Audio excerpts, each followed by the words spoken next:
Hello everyone, welcome to examtegy. आज की इस वीडियो में हम लोग बात करने वाले हैं C U E T undergraduate political science के बारे में। पॉलिटिकल साइंस के सिलेबस को डिटेल में डिस्कस करेंगे। C U E T U G 2024 का जो आपका सिलेबस है फॉर बी ए के एडमिशन के लिए आप लोग जो सी यू ई टी का एग्ज़ाम देने वाले हैं, फॉर्म रिलीज हो गया है। तो इसका जो पॉलिटिकल साइंस का सिलेबस, इसी के बारे में आज हम लोग डिस्कस करेंगे। तो जैसा कि आप यहाँ पे देख पाइएगा, सारे सब्जेक्ट के जो पेपर्स हैं वो आपको प्रोवाइड किए जा रहे थे। आप जिस भी सब्जेक्ट में आप जैसे अगर आप पॉलिटिकल साइंस का एग्ज़ाम देना चाह रहे हैं तो पॉलिटिकल साइंस के रूप में आप देखिए 2022 के इतने सारे सेट्स आपको प्रोवाइड किए जा रहे हैं। वैसे ही पॉलिटिकल साइंस के 2023 के डेट वाइज जो है और एग्ज़ाम वाइज सारे पेपर्स को कंपाइल करके ही आपको प्रोवाइड किया जा रहा है, और ये पेपर जो है सारे आपके गूगल ड्राइव में ऐड किए जाएंगे। तो जैसे ही आप कॉल या मैसेज करते हैं, ये सारा पेपर जो है आपको छोटा सा फ़ी पेमेंट करना पड़ेगा और ये सारा आपके गूगल ड्राइव में ऐड हो जाएगा। अब ये सारे एक्चुअल पेपर्स हैं जो डेट वाइज आपको प्रोवाइड किया जा रहा है कि ये पेपर कौन से डेट में एग्ज़ाम को कंडक्ट कराया गया था। तो यहाँ से आपको देखने से मिल जाएगा कि हाँ, किस तरीके से क्वेश्चंस पूछे जा रहे हैं, क्या डिफ़िकल्टी लेवल होती है। और ऐसा नहीं कि सिर्फ पॉलिटिकल साइंस है, जिस भी सब्जेक्ट का आपको क्वेश्चन पेपर चाहिए, आप साइंस स्टूडेंट्स हैं तो साइंस के आपको पेपर मिल जाएगा। अगर आप कॉमर्स स्टूडेंट हैं तो कॉमर्स के पेपर मिल जाएंगे। अगर आपको इकोनॉमिक्स के पेपर चाहिए तो आपको इकोनॉमिक्स का पेपर मिल जाएगा। और ये सारे जो सारे पेपर्स हैं डेट वाइज शिफ्ट वाइज मिलेगा। तो जो नंबर है 8448878849, इसी पे आपको कॉल या मैसेज करना है। और या तो फिर आप गूगल फॉर्म फिल कर सकते हैं, वीडियो के डिस्क्रिप्शन में गूगल फॉर्म है, आप वहाँ पे भी फिल करके डिटेल्स ले सकते हैं।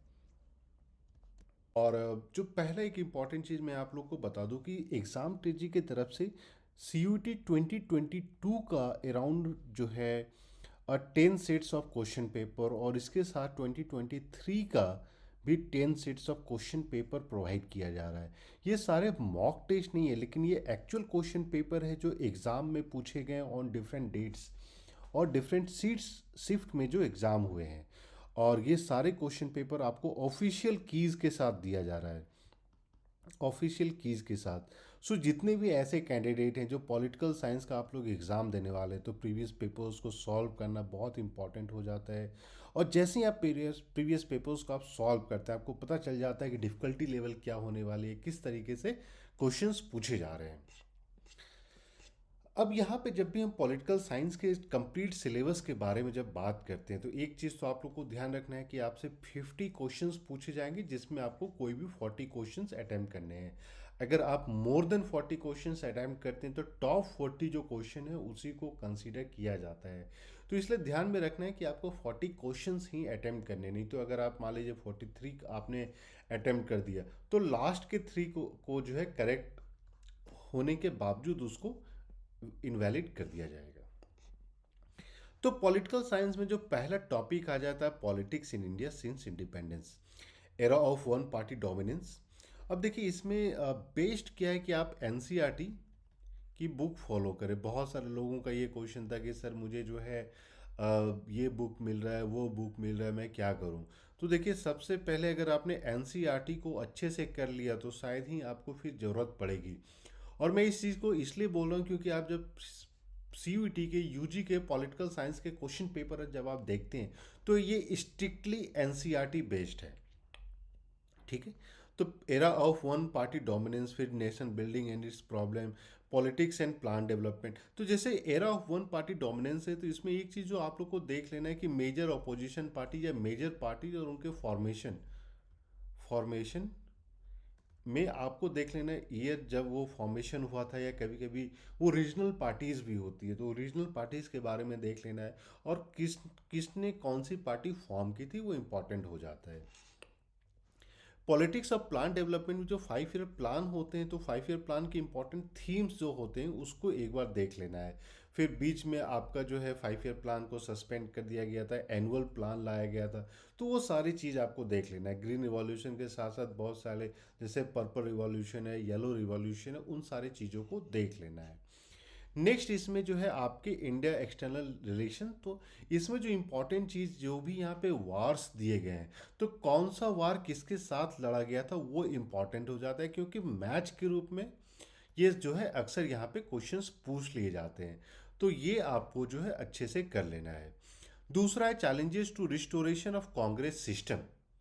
तो क्या क्या चैलेंजेस रहे कांग्रेस सिस्टम को, फॉर एग्जांपल जैसे बीच में कांग्रेस का स्प्लिट हुआ था, फिर से कांग्रेस विक्ट्री हुई है, तो ये सारा जो है क्राइसिस ऑफ कॉन्स्टिट्यूशनल ऑर्डर में आपको जो इमरजेंसी इम्पोज किया गया था वो सारी चीज़ों को यहाँ पे आपको कवर अप करना है। Regional aspiration and conflict, rise of regional parties, तो यहाँ पे भी कौन कौन सी पार्टीज थी और कौन कौन से रीजन में वो कास्ट बेस्ड पार्टी रही है। फॉर एग्जांपल हम बात करते हैं बिहार की तो आरजेडी हो जाती है, झारखंड की बात करें तो जेएमएम हो जाता है। तो इस तरीके से आपको आइडेंटिफाई करना पड़ेगी ये कौन कौन सी कास्ट बेस्ड या रीजन बेस्ड पार्टीज हैं। Rise of new social movement, rise of new social movement में आपको फार्मर्स मूवमेंट, ये सारी चीज़ें आपको देख लेनी होती है। फार्मर्स मूवमेंट, वुमेंस मूवमेंट, दलित मूवमेंट, ठीक है, ये सारे इन्वायरमेंट रिलेटेड जो मूवमेंट हुए हैं, फॉर एग्जांपल नर्मदा बचाओ आंदोलन, ये सारी आपको देख लेना है। डेमोक्रेटिक अपराइज एंड कॉलिशन पॉलिटिक्स, तो ये फिर से पोस्ट 1990 जो है आपका जब कॉलिशन पॉलिटिक्स जो स्टार्ट हो गया था, and again rise of national democratic alliance government जो आपके अटल बिहारी वाजपेयी जिसके हेड थे। Elections of 2004 and UPA government, मतलब 2004 से लेके 2014 तक, ठीक है, ये आपका यूपीए रूल था।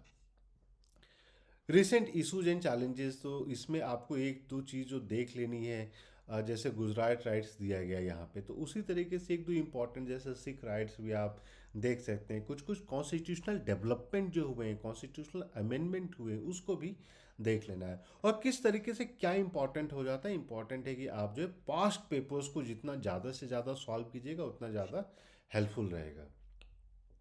नेक्स्ट आ जाते हैं कॉम्टेंडरी वर्ल्ड पॉलिटिक्स में। तो पॉलिटिकल साइंस में एक रीजन होता है जहाँ पे आपके इंडिया के फोकस होते हैं और एक वर्ल्ड पे फोकस होता है, इंटरनेशनल रिलेशंस की जब हम बात करते हैं।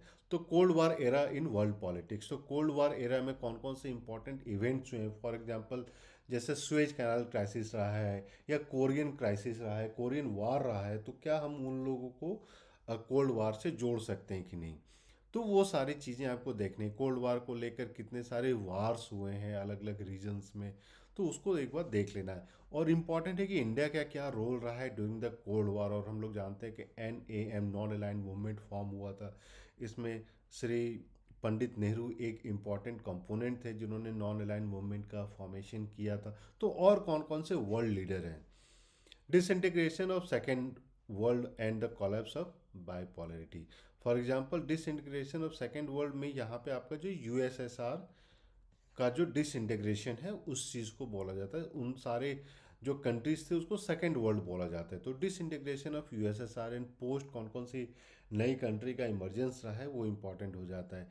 India's relationship with Russia and other post communist countries, तो यहाँ पे आपको देख लेना है कौन कौन सी ऐसी कंट्री जो अभी भी कम्युनिज्म फॉलो कर रही है।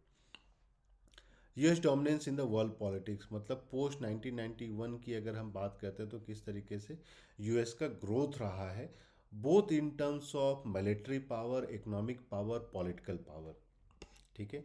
Alternative centres of economic and political power, यहाँ पे आपको देख लेना है कि कौन कौन से जो मॉडर्न एरा राइज हुआ है। फॉर एग्जांपल हम चाइना की बात करते हैं, यूरोपियन यूनियन की बात करते हैं, तो इसमें क्या क्या इशूज़ है, एशियान की बात करते हैं, हम सार्क की बात करते हैं, south Asian association for regional cooperation. तो कभी कभी इसके जैसे एक पेपर में आप देखिएगा तो इसकी फुल फॉर्म को पूछ लिया गया था, एशियान का फुल फॉर्म क्या है, ये क्वेश्चन पूछा जा सकता है। फिर South Asia in the post cold war era, यहाँ पे आपको देख लेना role of India, role of India बहुत इंपॉर्टेंट हो जाता है और इंडिया किस तरीके से कोशिश कर रहा है पाकिस्तान के मिलिटेंसी को डिस्टेबलाइज करने के लिए। फिर जो है इंटरनेशनल ऑर्गेनाइजेशन इन यूनिपोलर वर्ल्ड, यूनिपोलर वर्ल्ड होता है जहाँ पे आपके एक सिंगल सुपर पावर है, ठीक है। तो यहाँ पे यूनाइटेड नेशंस और उसके डिफरेंट ऑर्गेनाइजेशंस और उन सारे ऑर्गेनाइजेशंस के हेड क्वार्टर्स कहाँ कहाँ पे हैं, उनका फॉर्मेशन इस्टेब्लिशमेंट कब हुआ था, वो सारा इंपॉर्टेंट हो जाता है। सिक्योरिटी इन कॉन्टेम्प्रेरी वर्ल्ड, यहाँ पे mostly human and non human non traditional security, for example global poverty, health, education, environment, ये सारा इंपॉर्टेंट हो जाता है। इन्वायरमेंट एंड नेचुरल रिसोर्सेज में आपको देख लेना है, फॉर एग्जांपल जो इंडिया की तरफ से जो इस बहुत सारे इनिशिएटिव्स लिए गए हैं, तो आप बोल सकते हैं resilient infrastructure and all create करने के लिए, तो ये सारा इंपॉर्टेंट हो जाता है। Finally globalisation and its critics, globalisation and it critic एक बुक भी है जहाँ पे आपको ये देखना है कि कौन कौन से ऐसे पॉइंट्स है जिसके कारण जो है आपको ग्लोबलाइजेशन एक प्रमोट भी करता है डेवलपमेंट को, लेकिन कहीं दूसरे एंड से आप देखिएगा तो ये जो है एक्सप्लॉइट भी करता है नॉन डेवलप्ड रीजन्स को। तो इसीलिए आपको बैलेंस वे में चलना पड़ेगा, क्योंकि एंटी ग्लोबलाइजेशन मूवमेंट्स को लेकर जो है बहुत सारे एफर्ट्स डाले जा रहे हैं, क्योंकि आपके जो पुअरर नेशंस हैं वहाँ पे लॉ लेबर लॉ जो है वो उतने स्ट्रिंजेंट नहीं होते, तो उसको एक्सप्लॉइट किया जाता है। सो फाइनली ये आपका सिलेबस हो गया। सो फटाफट अब आपको जो है क्वेश्चन के लिए मैसेज करना है, या फिर आप गूगल फॉर्म भी कर सकते हैं। व्हाट्सएप पे आप 8448878849 पे कॉल या मैसेज करके सारे डिटेल्स ले सकते हैं। और एग्ज़ाम टेजी की तरफ से सोशल साइंसेज के सारे सब्जेक्ट, इंग्लिश, जनरल टेस्ट, सबके प्रीवियस पेपर्स प्रोवाइड किए जा रहे हैं। और प्रीवियस पेपर्स अगर आप नहीं सॉल्व करते हैं तो आपका 200 में 200 लाना मुश्किल है। तो फटाफट कॉल या मैसेज कीजिए। और अभी तक आपने वीडियो को सब्सक्राइब नहीं किया है, लाइक नहीं किया है, तो प्लीज़ चैनल को सब्सक्राइब कर लें, वीडियो को भी लाइक कर लें, सो दैट आपको सारा इंपॉर्टेंट डिटेल्स जो है मिलता रहे। So thank you and we wish you all the best.